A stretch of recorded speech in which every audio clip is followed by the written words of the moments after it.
2 attackers killed, 1 injured, 7 arrested and 10 on the run. Twitter handle emerges of man claiming to be plot leader. Caracas, Venezuela. CNN. A manhunt is underway in Venezuela Monday after 2 people were killed in an anti-government paramilitary attack at a military barracks in the northwestern city of Valencia.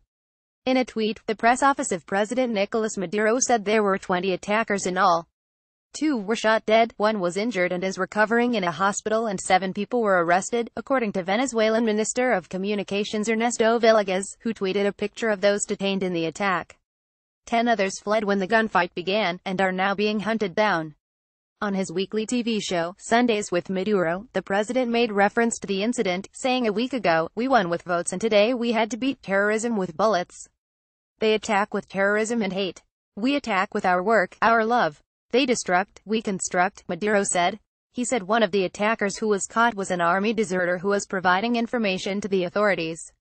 Socialist Maduro has come under increasing international criticism because of what is seen as his attempt to tighten his grip on power in the oil-rich Latin American nation with major constitutional changes, approved by a plebiscite.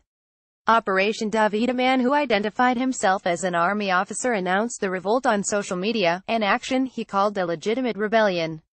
"We are united now, more than ever, with the brave people of Venezuela who do not recognize the legitimacy of Nicolas Maduro's murderous tyranny," according to a man who said he was capped. Juan Caguarapano. Social media videos showed a group of men in military uniforms launching a resistance movement they called Operation David. The man in the video, who identified himself as Caguarapano, was with a dozen others, people he identified as soldiers from the 41st Brigade of Fort Paramilitary in the city of Valencia. "I am joined here by officers and troops from this glorious unit who represent the real Venezuelan army that has fought to forge our liberty," the man said in a video on social media. The move, according to the man, was not a coup.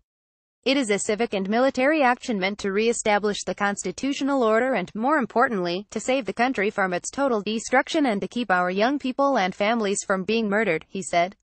But Padrino said Caguarapano was a first lieutenant who had deserted his post, and those involved in the attack had been repelled immediately. Privately owned online news channel Vivo Play broadcast video from outside the Fort Paramilitary showing tanks moving inside the base and helicopters surrounding it.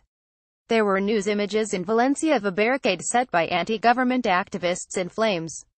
Venezuelan opposition leader Leopoldo Lopez, whose recent imprisonment was criticized by the international community, was released to house arrest late Saturday. The National Constituent Assembly, the body created by Maduro which critics say concentrates his personal power, held its first session Saturday. In its first order of business, the assembly unanimously fired Attorney General Luisa Ortega Diaz. They barred her from ever seeking public office again in Venezuela, prohibited her from leaving the country and froze her assets. Her removal from office happened after she said she would open an investigation into fraud allegations surrounding last Sunday's election. But Ortega, speaking Sunday at Caracas Universidad Católica Andrés Bello, brushed off the move. "I will continue being the Attorney General of this country," she told reporters. Ortega called the election illegal and scolded the Maduro government. "I thought they had principles, ethics and values," she said. Meanwhile, South America's trade bloc, Mercosur, suspended Venezuela indefinitely from the group until there was a re-establishment of democratic order. The Organization of American States applauded the decision. Mercosur's decision is mostly symbolic and will not impact trade or the free movement of Venezuelans among Mercosur countries. The Assembly has proposed a restructuring of the Attorney General's office and nominated Tarek William Saab, a Maduro ally and former ombudsman, to be the interim Attorney General. He was sworn in late Saturday afternoon to rousing applause from the Constituent Assembly. Saab is one of 13 Maduro loyalists targeted with sanctions in July by the U.S. Treasury Department. CNN's Flora Charner and Kush Bashaw reported from Caracas, with Hillary Clark and Joe Sterling reporting and writing from London and Atlanta, respectively.